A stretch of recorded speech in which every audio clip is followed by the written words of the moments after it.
यार सूरत हंसता चेहरा मुँह से जरदे फूल नूर का पुतला चांद का टुकड़ा नूर का पुतला चांद का टुकड़ा आका प्यारा रसूल नबी जी अल्लाह अल्लाह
অত্যন্ত গুরুত্বপূর্ণ বিষয়, যেহেতু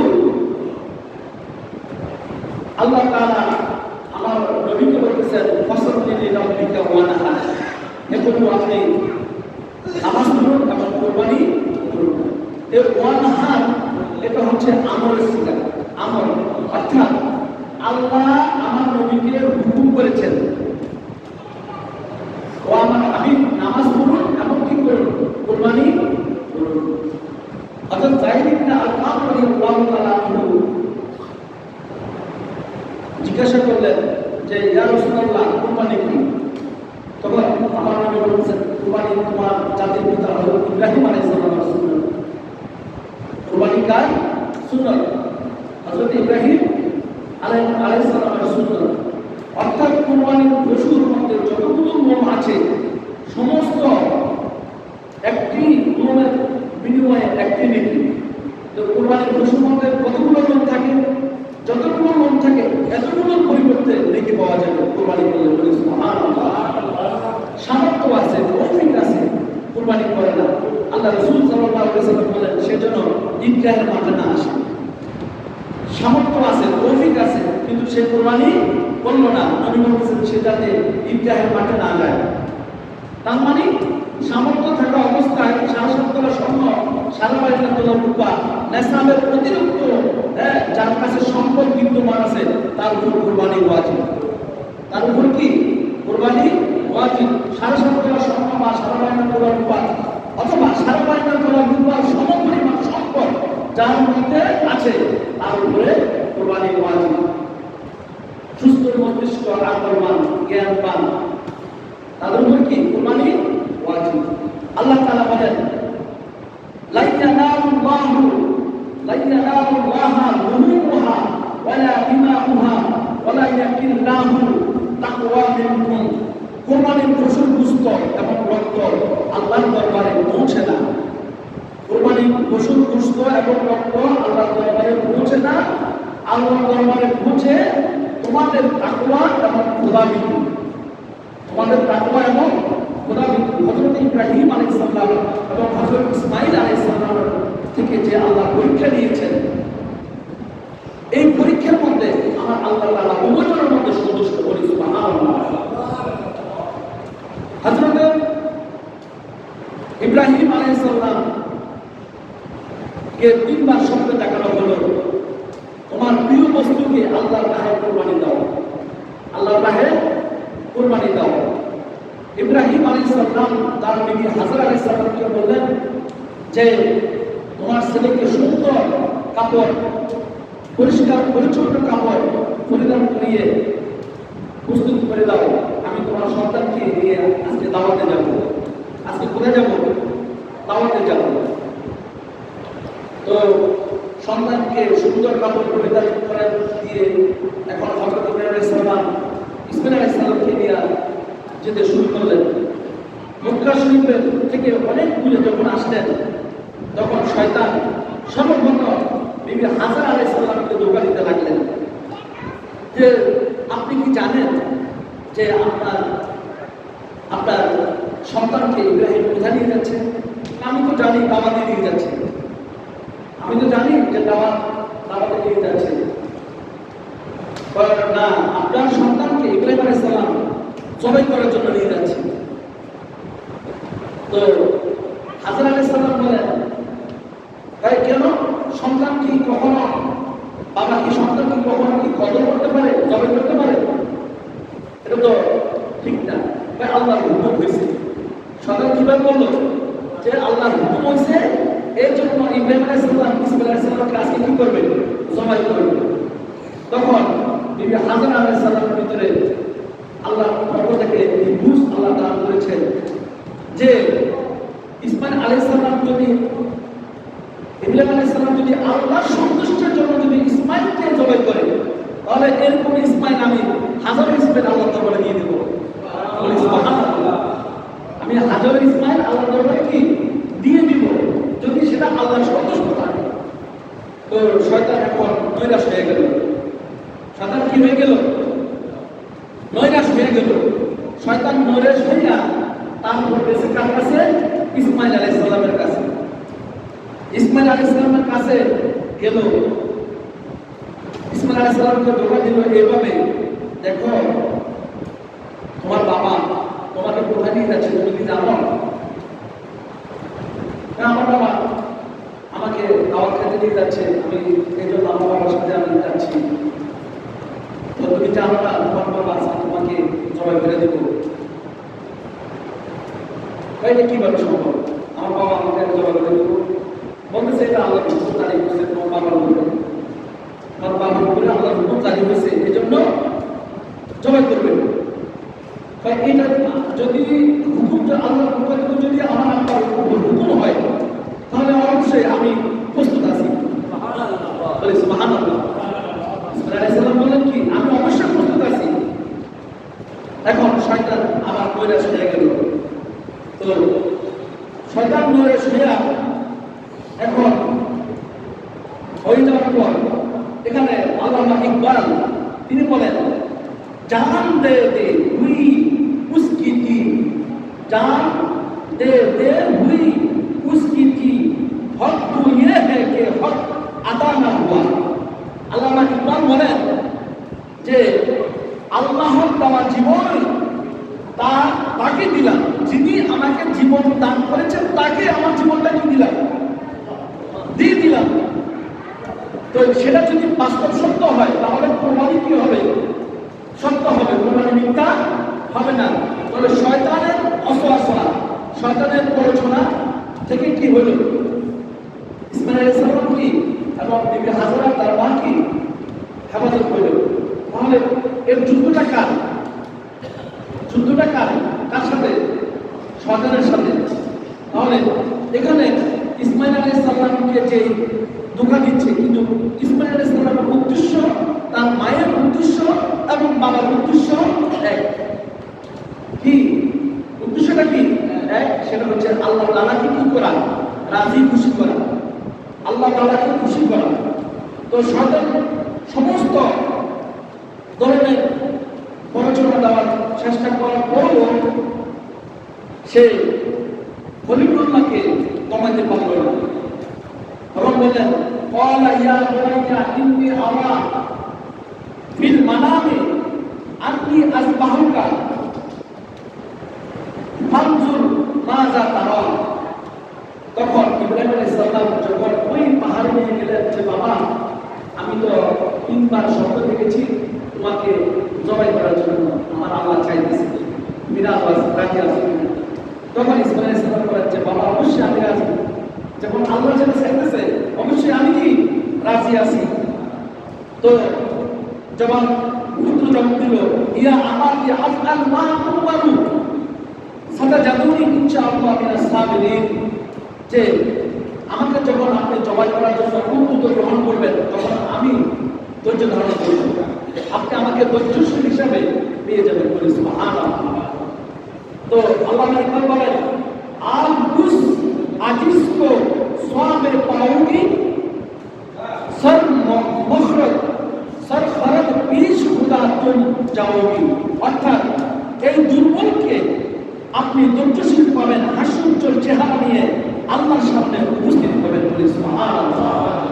অর্থাৎ আমি ইসমাঈলের জবানে আপনি হাসি পাবেন, আমার চেহারাটা থাকবে হাস্যোজ্জ্বল।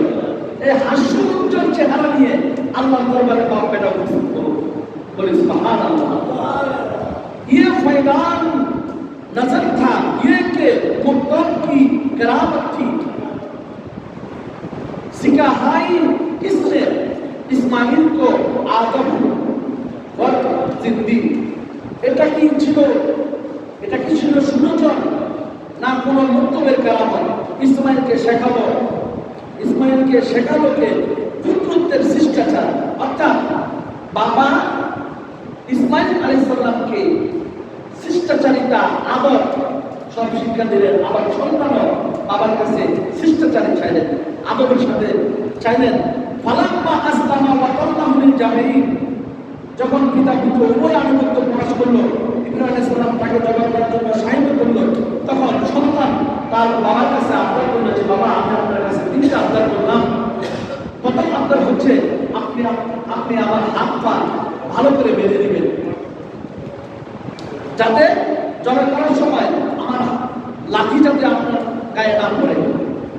তারপর আপনি আমার চোখ বন্ধ করবেন, যাতে আমাকে দেখলে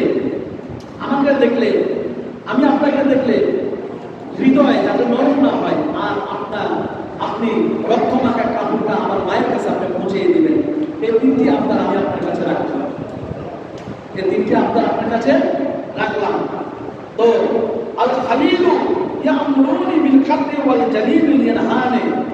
এখন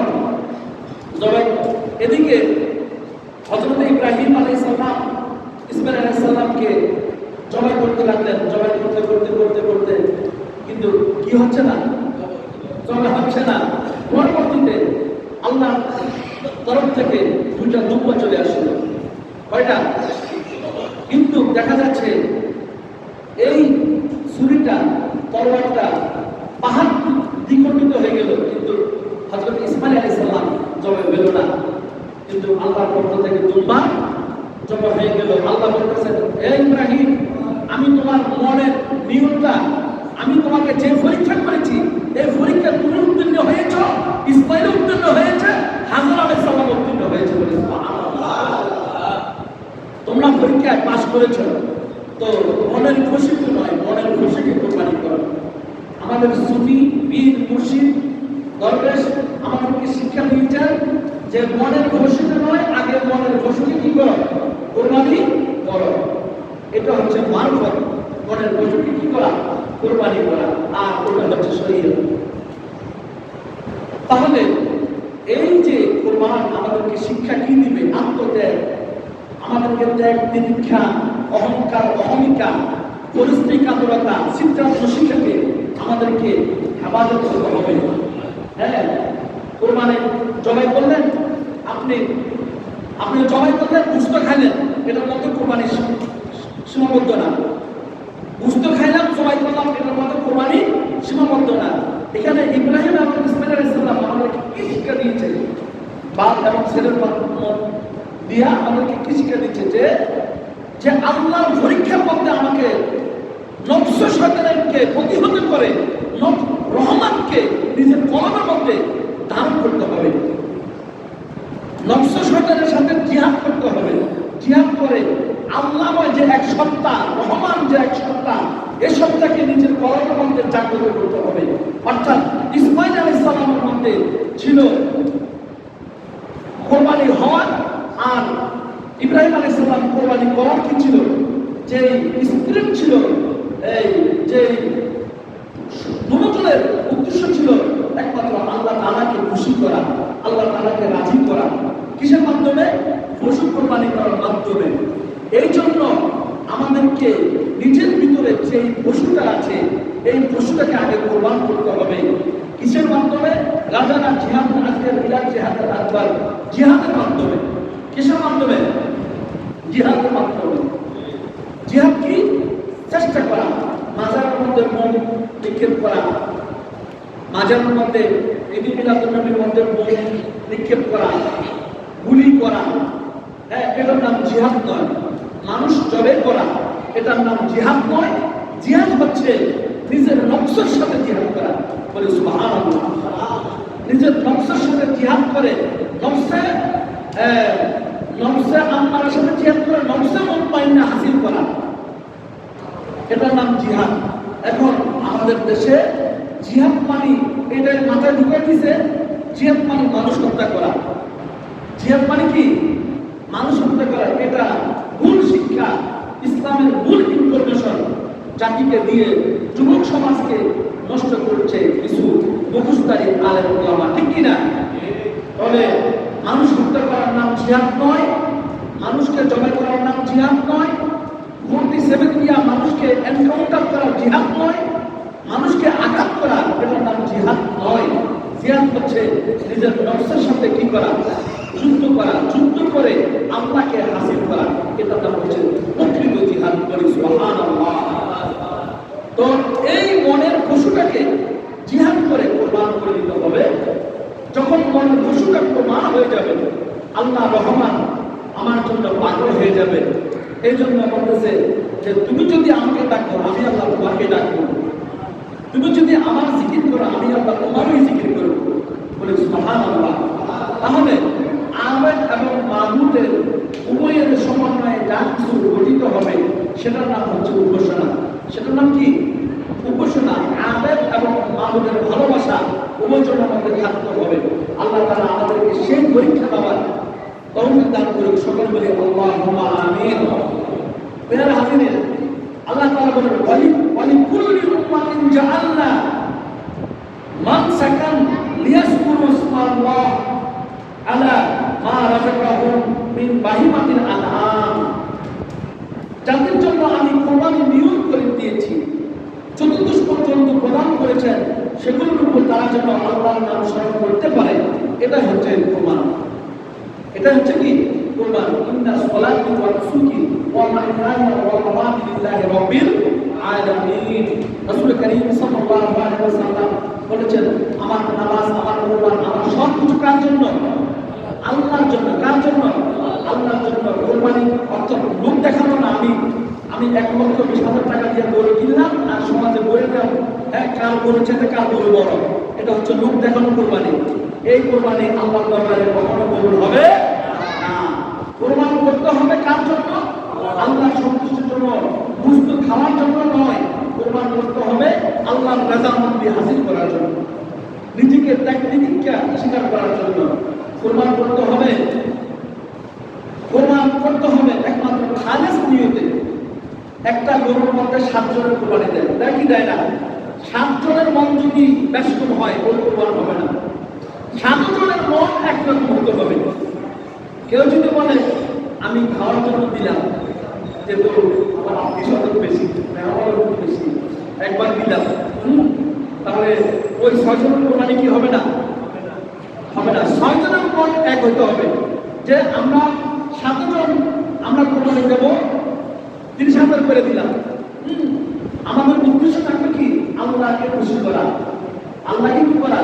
খুশি করা। 7 জনের মন যদি 7 রকম হয় তাহলে কোরবানি হবে না। বুঝতে ডিস্ট্রিবিউশন টাইমে আপনি যদি বলেন যে করিমের বাঘে মনে হয় আধা কেজি বেশি গেছে, আমার বাঘে আধা কেজি কম হয়েছে, এই কোরবানি শেষ। কোরবানি কি শেষ। সুতরাং এই ধরনের চিন্তা চেতনা যাতে আমাদের মধ্যে না আসে। যেভাবে শয়তান ইসমাঈল আলাইহিস সালামকে ধোঁকা দিয়েছে, হাজার আলাইহিস সালামকে ধোঁকা দিয়েছে, এইভাবে শয়তান আমাকে আপনাকে ধোঁকা দিবে।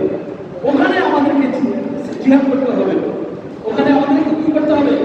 জিহাদ করতে হবে নফসের সাথে। নফসের সাথে জিহাদ করে আমাদেরকে আল্লাহর সন্তুষ্ট হাসিল করতে হবে। আল্লাহ আমাদেরকে আমল করার তৌফিক দান করে। সকলে বলে আল্লাহুম্মা আমিন।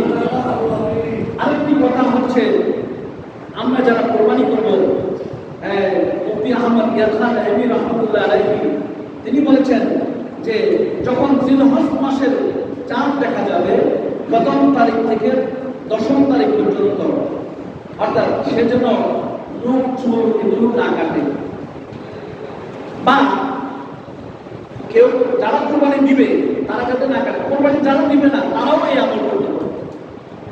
তারাও কি এই আমল করতে হবে না? আপনার নখ চুল, কোনো ফসল শরীরের মধ্যে কোনো কিছু কাটা যাবে না। তো যা দাড়ি, মোজ এভরিথিং, অর্থাৎ চুল, অর্থাৎ যা আপনি ওই 10 জিলহজের পরে কাটাই, সমস্যা নেই। তো এই আমলটুকু আপনারা সবাই করার জন্য চেষ্টা করবেন। আল্লাহ তাআলা আমাদের সকলকে আমল করার তৌফিক দান করে। সকল বলে আল্লাহুম্মা আমিন। আল্লাহুম্মা সাল্লি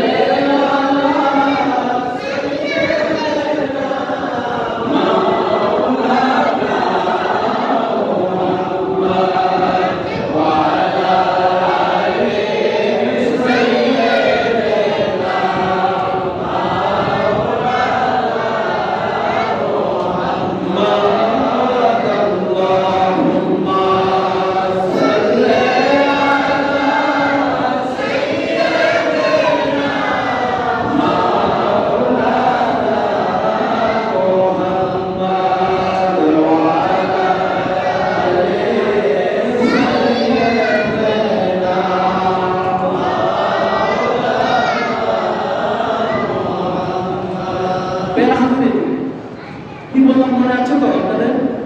2 জন 4 জন 7 জন অনেকে ভাগে কোরবানি দেয় না? তাহলে আমাদের মন মাইন্ড সব একরকম হতে হবে, ঠিক আছে? আর দ্বিতীয় কথা হচ্ছে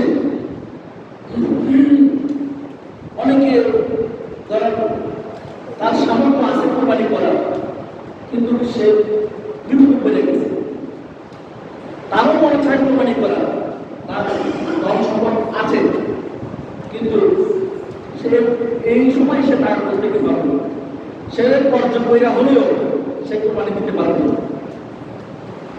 তাকে বুঝা আসছে? তার তার ভিতরে এমন সম্ভাবনা কাজ করছে যে 10 দিন পরে আমি তার টাকা কি তাকে ফেরত দিতে পারবো, পর্যায় বইরা কোরবানি দেওয়া কি জায়েজ আছে।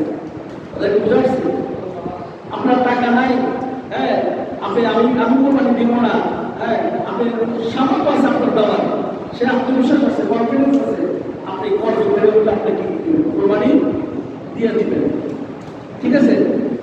তারপর আস্তে আস্তে কোরবানির মাসআলা আগামী তো 2 জুমা আছে, তো ইনশাআল্লাহ মাসাইল সম্পর্কে ইনশাআল্লাহ তারা আলোচনা করব।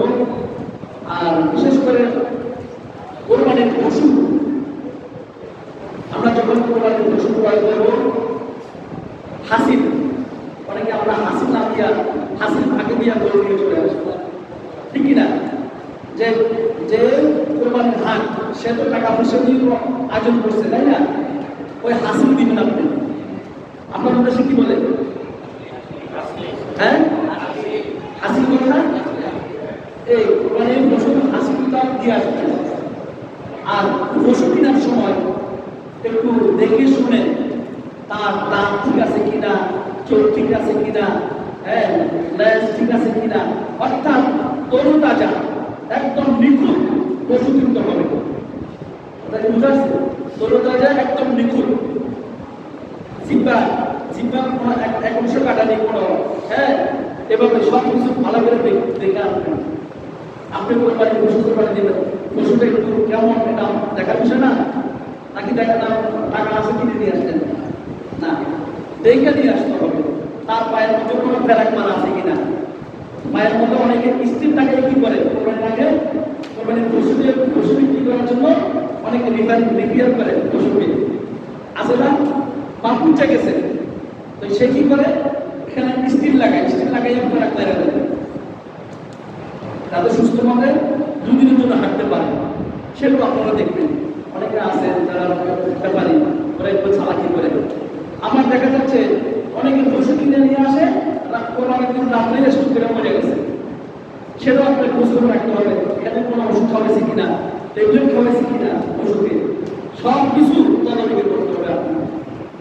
আমি গত বছর আমার 2 জন মুসলিমের কান্নাকারি সহ্য করতে পারি নাই, হ্যাঁ, 1,30,000 টাকা দিয়া 2,60,000 টাকা দিয়ে 2 জন গরু আছে, 2টা গরু রাখতে মারা গেছে, এত মোটা টাকা। মানে অনেক ব্যাপারীরা আছে ওষুধ খামাই কি করে মোটা টাকা করে। আপনারা চেষ্টা করবেন যারা গৃহস্থ ওদের কাছ থেকে দিয়ে দিবেন, হ্যাঁ, আপনারা এখন থেকে চেষ্টা করবেন।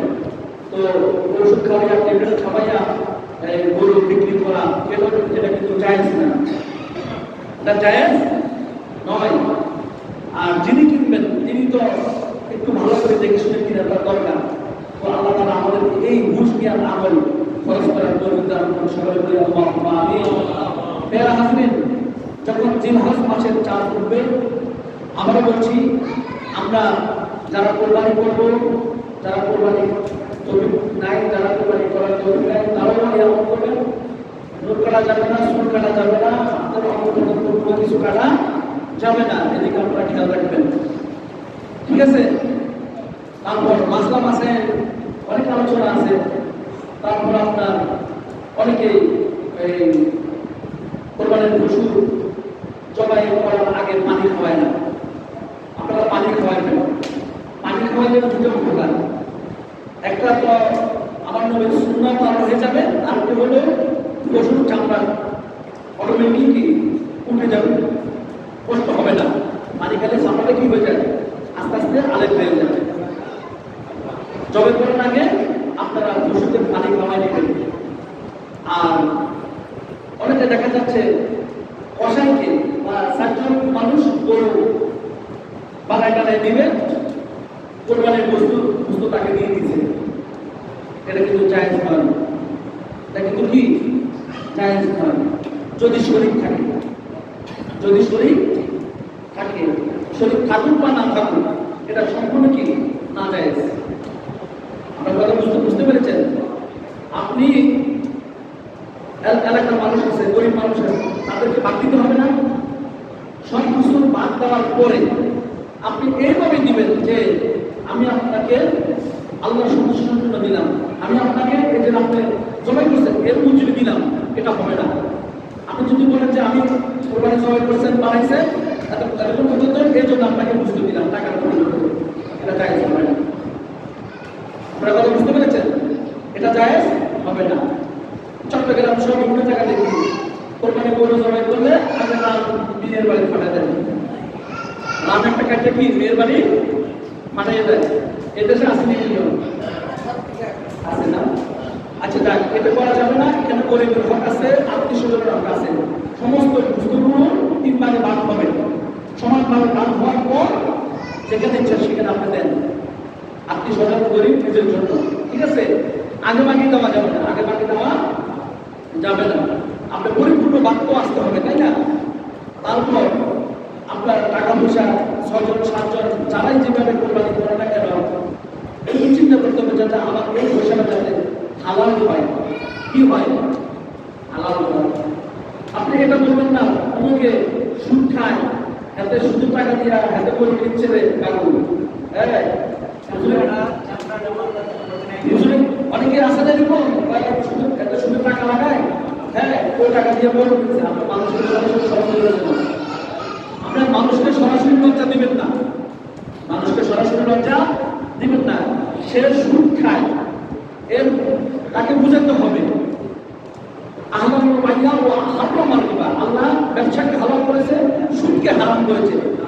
তুই সুদী, তুই মননী, হ্যাঁ এভাবে ট্যাগ লাগাবেন না। তাকে আপনি বোঝানোর চেষ্টা করবেন যে ভাই হালাল উপায়ে হালাল টাকা দিয়া আপনি পশু কেনার জন্য চেষ্টা করবেন। তাকে এক কোণে নিয়ে যাবেন, তার বাড়িতে যাবেন, কানে কানে কথা বলবেন। 10 জনের সামনে, মানুষের সামনে, দোকানপাটে তাকে এইভাবে আপনি লজ্জা দিতে পারেন না।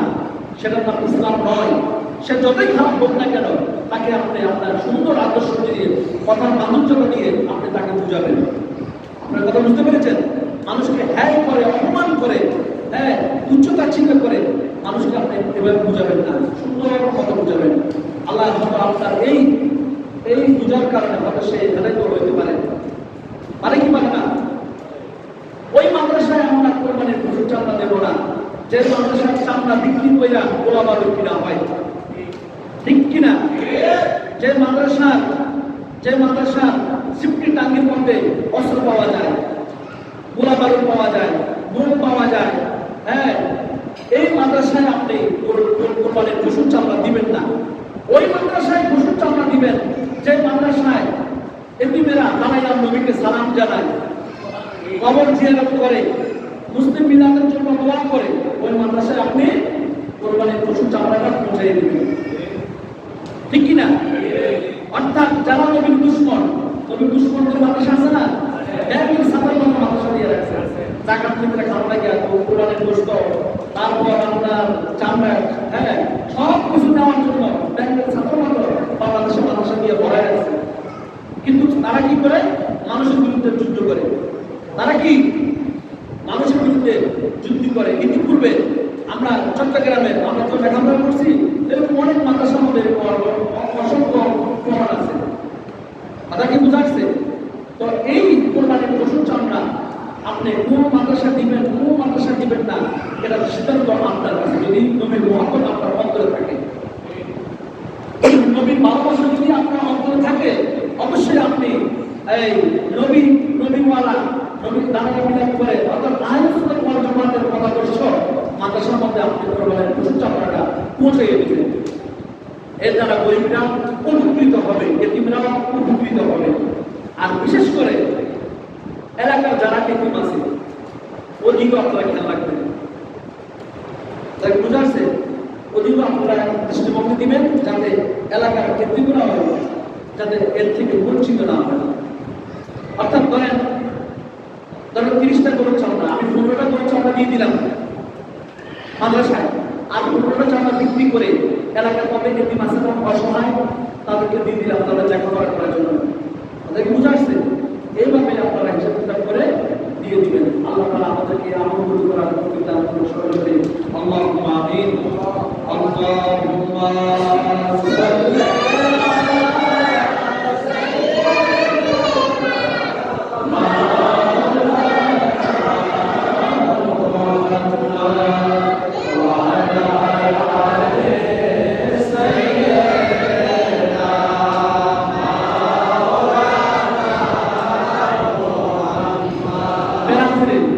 কোরবানির সময় আসলে কি করে হুজুর আমার কোনো আগে আলোচনা করে, হুজুর আমার কোনো আগে, হ্যাঁ এই প্রতিযোগিতা চলবে না।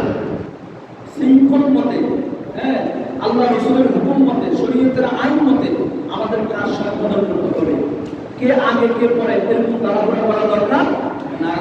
চেষ্টা করবেন যে আপনার গরু, হ্যাঁ আপনার গরু একজনের গরু যদি আরেকজনে ধরে, আপনাকে বুঝাচ্ছে, ধরেন একে অপরকে সাহায্য করবেন। তারপর এক জায়গার মধ্যে গরু রাখলে বেশি ভালো হয়, এক জায়গার মধ্যে গরু রেখে জলের মধ্যে বেশি কি সবার জন্য সুবিধা হয়। তাহলে মানে আমি বলছি কি বিভিন্ন জায়গায় এরকম সিস্টেম আছে, মানে এক মাঠের মধ্যে সব গরু নিয়ে আসে, বুঝুন জবাই করে দিল, যার যার গরু বাদ করে মন করে সব জায়গায় নিয়ে যায়। এক জায়গায় এক সিস্টেম থাকতে পারে। তো আমি যেভাবে বলছি এভাবে হবে এমনও না, জাস্ট একটা বললাম। তাহলে একজনের পশু আরেকজনকে দেখবেন, হ্যাঁ আমি আমার পশুকে জবাই করবো, হ্যাঁ আরেকজনের পশুকে আমাকে বলবো, এভাবে একে অপরকে সহযোগিতা করবেন। স্বার্থপরতার ভাব দেখানো যাবে না।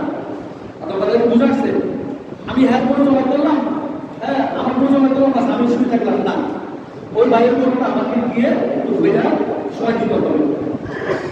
এভাবে এক অপরকে আপনারা সহযোগিতা করবেন, একে অপরকে সহযোগিতা করবেন। কোরবানি যেহেতু আসন্ন, আপনারা সবাই একে অপরকে সহযোগিতা করে একে অপরকে মেনে আমরা চলবেন। বিশেষ করে আমাদের সমাজে যারা মুরব্বী আছে, মুরব্বীদেরকে একটু মূল্যায়ন বেশি করবেন। ছোট ভাইয়েরা যারা আছে, মুরব্বীরা যেভাবে বলে আপনারা এইভাবে শুনে কাজ সম্পাদন করবেন।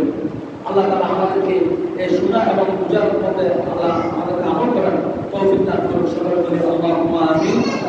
আর বিশেষ করে আমাদেরকে কোরবানির এই পশু চামড়ার ব্যাপারে একটু মাথায় রাখবেন। যেহেতু আমাদের দাওয়াত ইসলামের একটা মাদ্রাসা আছে, তারপর আন্তর্জাতিক হুজুরের মাদ্রাসা আছে, এবং অনেকগুলো আমাদের এই মুন্সিগঞ্জে অনেকগুলো সুন্নি প্রতিষ্ঠান আছে। এই সুন্নি প্রতিষ্ঠানগুলোর দিকে আপনারা একটু দয়া করে তাকাবেন। খাসির চামড়া, ছাগলের চামড়া হোক বা গরুর চামড়া হোক, হ্যাঁ আপনারা ওই মাদ্রাসাগুলোর মধ্যে দিবেন। এই সবাই একটু খেয়াল রাখবেন এই দিকের দিকে। আল্লাহ আমাদের, আমরা যারা এখনো কোরবানি করার নিয়ম করি নাই, আল্লাহ আমাদের কোরবানি করার নিয়ম করার তৌফিক দান করুন। আল্লাহুম্মা আমিন। আর যারা একলা কোরবানি করেন তাদের চিন্তা চেতনা ওই 7 জনের মতো তো হবে না, তার নিয়ম একরকমই হবে। তো ওই 7 জন, বিশেষ করে ওই 7 জন ব্যক্তির উপরে আমার উচিত থাকবে, উপদেশ থাকবে 7 জনের মন যাতে একরকম হয়। হ্যাঁ উস্তাদি মারামারি, হ্যাঁ কাটাকাটি, কথা মারামারি যাতে না হয়, এদিকে আপনারা একটু লক্ষ্য রাখবেন। এই 7 জনের মন, 4 জন হোক 5 জন হোক, আগে আমরা যারাই শরীক হই প্রত্যেক শরীকের মন যাতে এক হয়। আল্লাহ তাআলা আমাদেরকে সেই মোতাবেক কোরবানি করার তৌফিক দান করুন সকলে বলে আল্লাহুম্মা আমিন। ওয়া আখিরু দাওয়ানা আলহামদুলিল্লাহি রাব্বিল আলামিন। প্রতি জুমা একটা বিষয় আমি শেষ করে দেব, কি বলেন? একটা বিষয় আমি শেষ করে দেব। আপনারা যদি জুমা মানেন, যদি খুতবার আলোচনা গুরুত্ব মনে করেন, একটু আগেভাগে আসবেন, এতে আপনাদের জন্য অনেক কল্যাণ হবে। কেননা শুক্রবারে অনেকের সমস্যা থাকে, বিচারণা থাকে, অনেকের মানসাফা পাওয়া থাকে, হ্যাঁ এই জন্য দেখবেন যে আমাদের দাঁড়িয়ে যাবো। এই জন্য আপনারা সবাই চেষ্টা করবেন একটু আগেভাগে আসার জন্য। আল্লাহ তাআলা ইনশাআল্লাহ আগামী জুমা তো আরো আছে, ইনশাআল্লাহ কোরবানির চাল উঠো, তারপর আমাদের হিসাব কিতাব সব কিছু হবে, কোরবানির মাসের সম্পর্কে আরো আলোচনা হবে।